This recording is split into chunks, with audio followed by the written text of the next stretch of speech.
Madam Speaker, may we recognize the Honorable Gary Alejano who wishes to interpolate.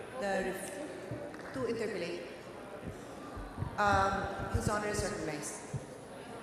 Thank you, Madam Speaker. Good afternoon, my colleagues. Just would like to inquire if the distinguished gentleman from COPNATCO is willing to take questions from this representation. Certainly, with great honor to be interpolated by a great man from Magdalo Party List, Madam Speaker. Thank you, Madam Speaker. Yung topic niyo po ay interesting, napaka-importante, especially we are now in the budget season.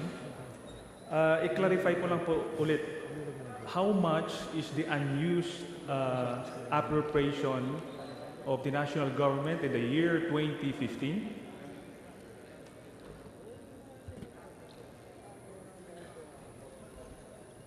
The unused appropriation for 2015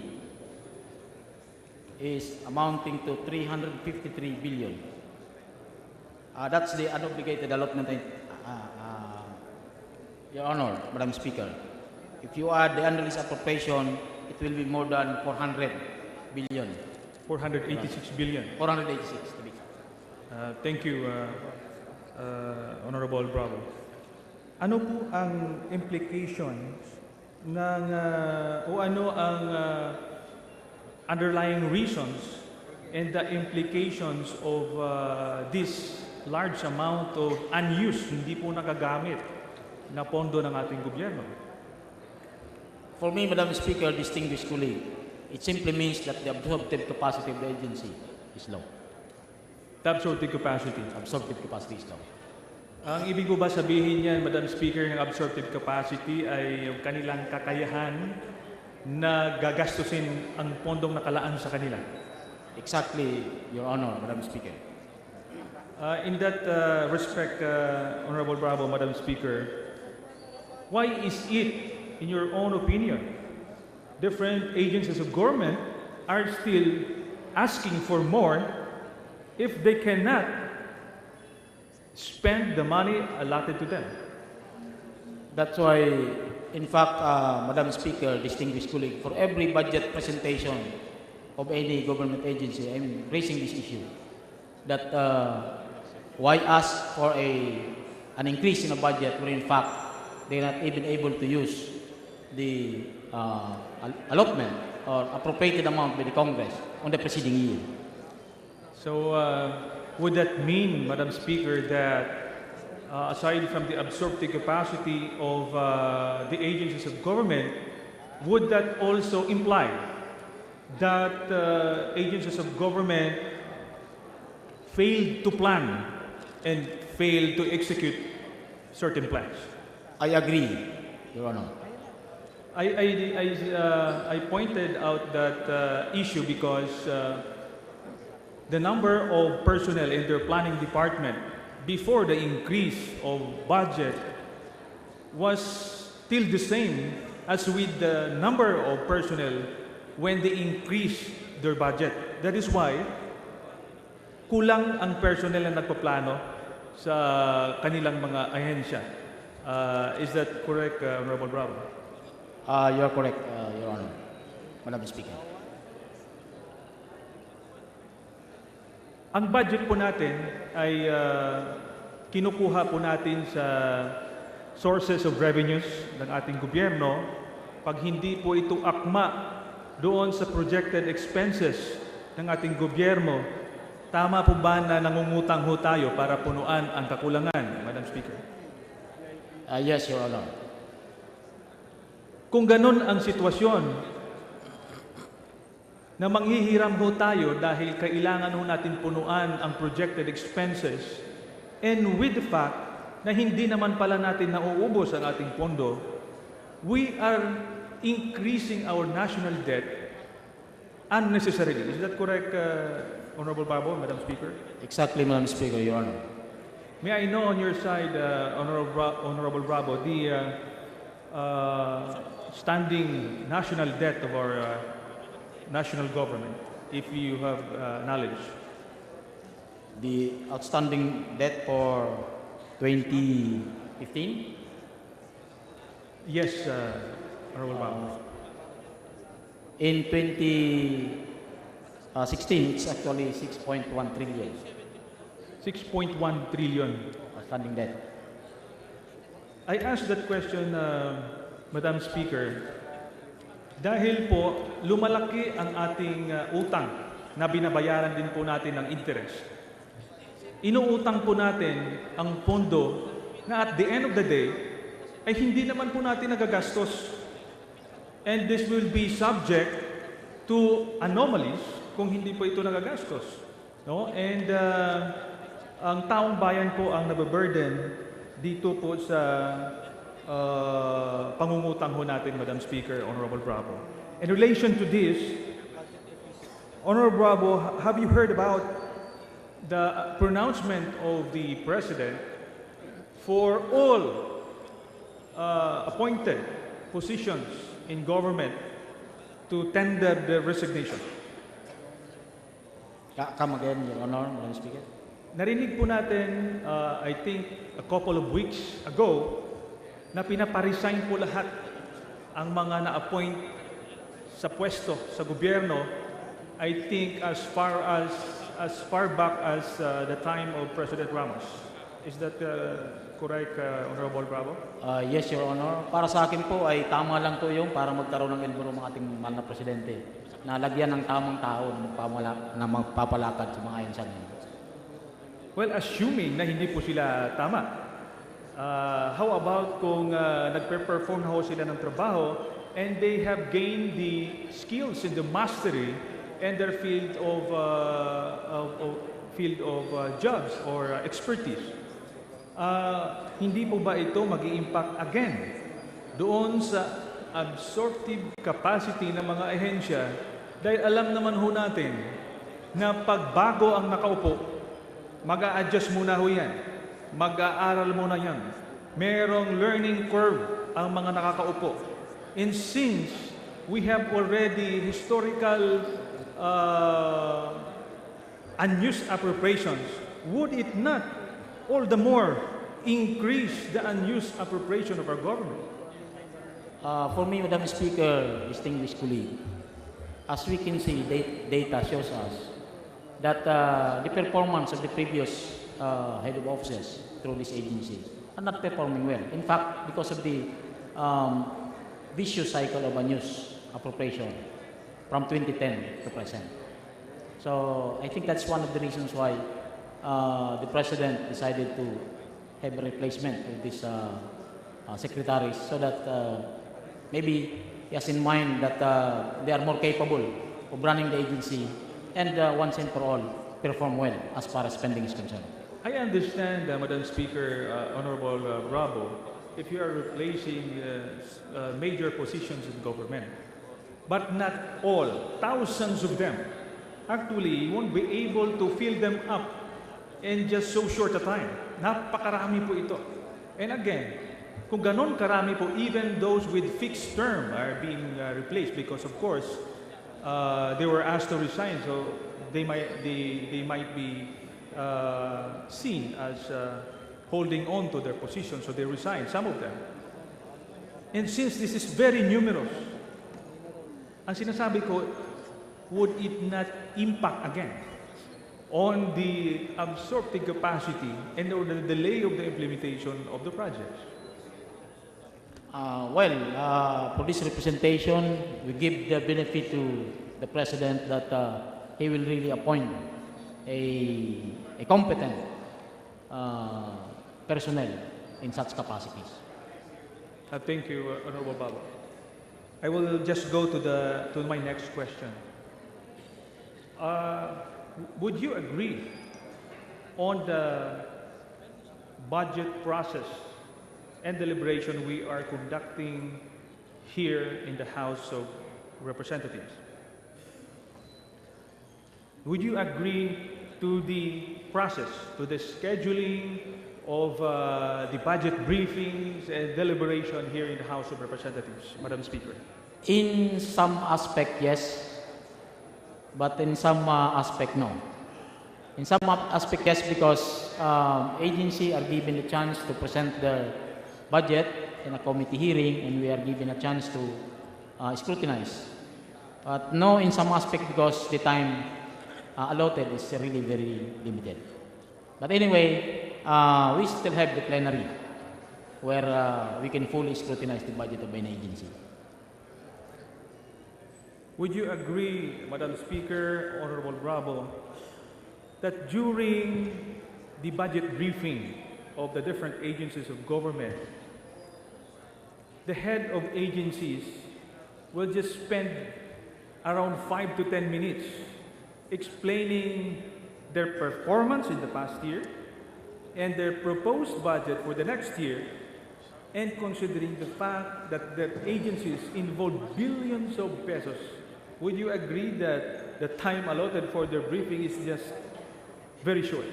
As I made mention a while ago, the time allotment is really very limited and has to be extended somewhat. It's really very short.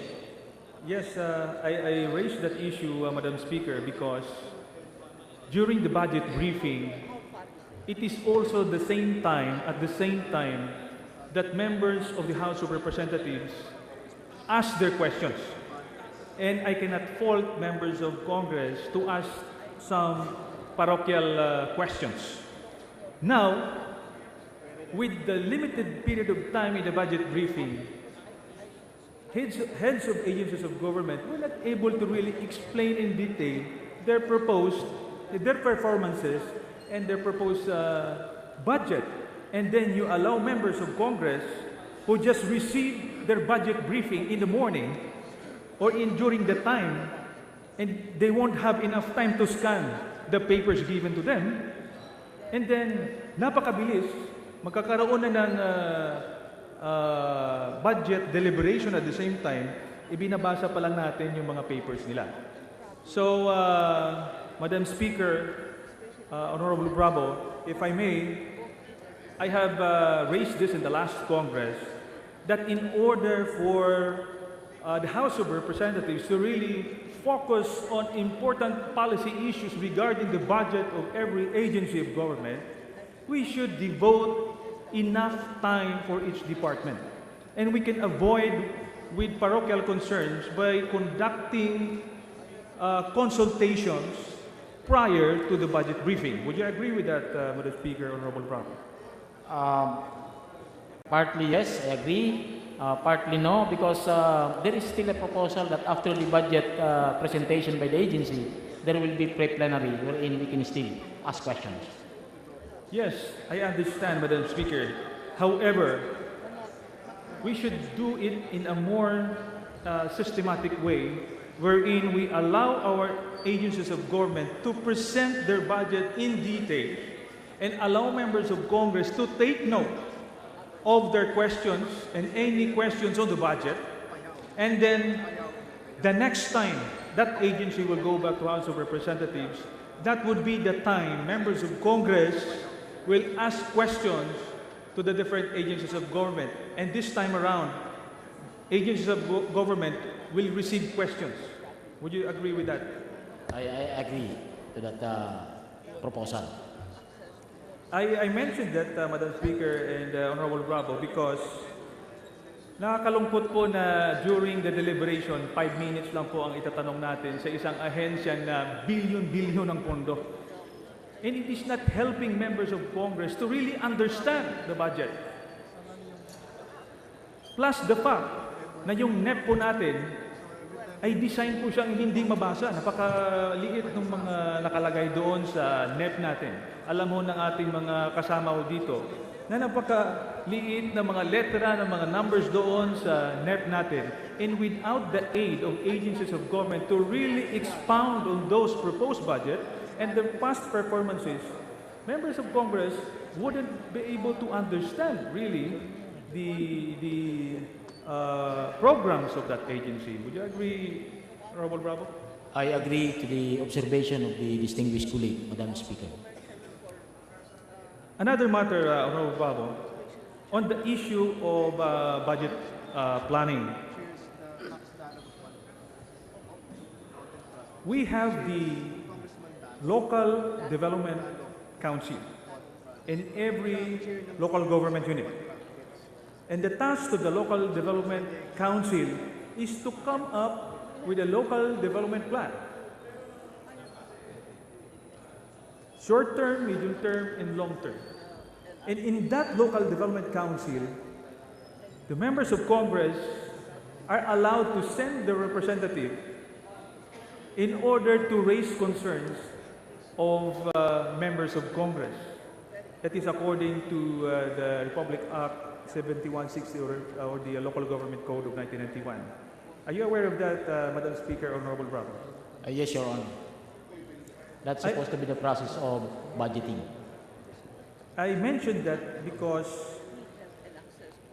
we're spending so much time on discussing parochial concerns during budget hearing, where in fact we would have the time to really raise our concern there in the Local Development Council.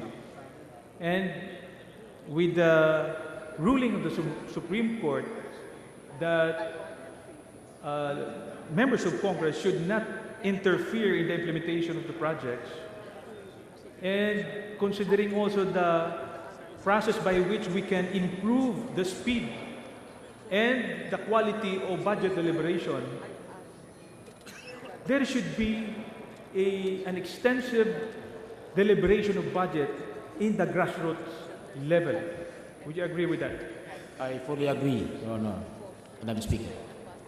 That is why, Madam Speaker, when the PDAF was declared unconstitutional, or even before that, when it was questioned before the Supreme Court, this representation recommended that all local government in the country, local government should have a comprehensive local development plan so that members of Congress would be able to recommend their programs and projects as long as it is part of the local development plan. And you cannot just recommend outside of any plan of the local government units.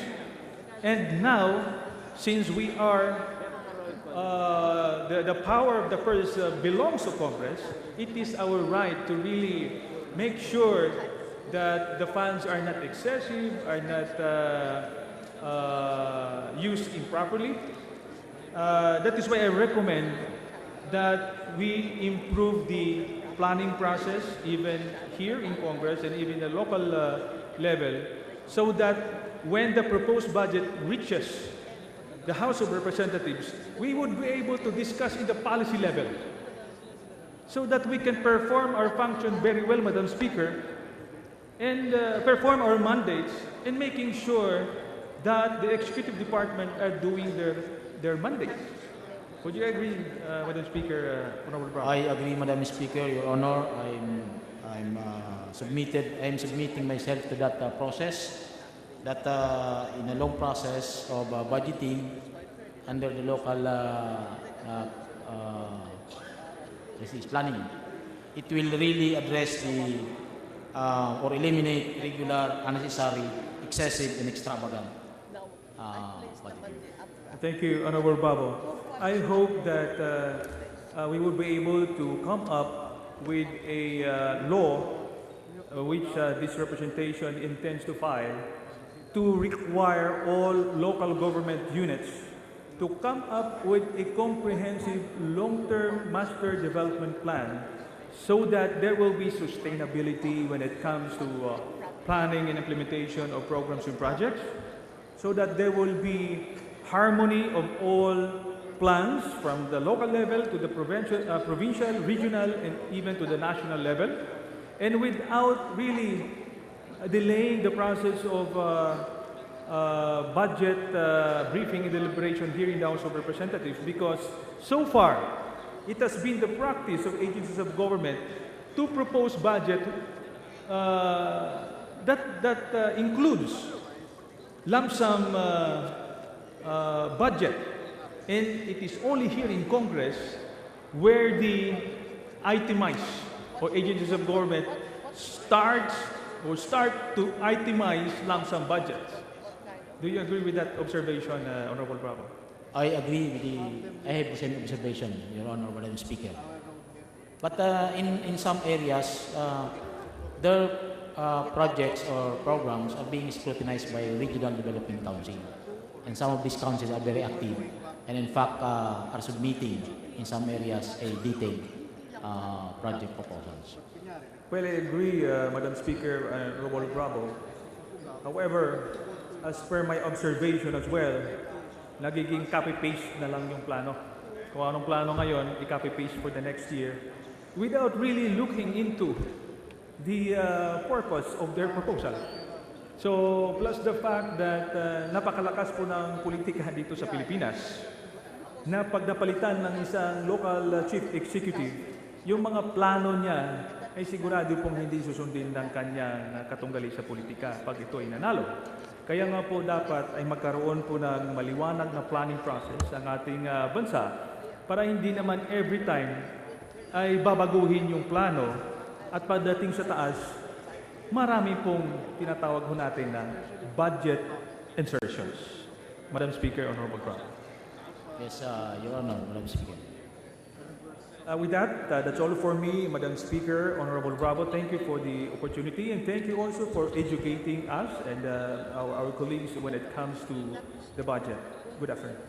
Thank you, Madam Speaker. Thank you, distinguished colleague.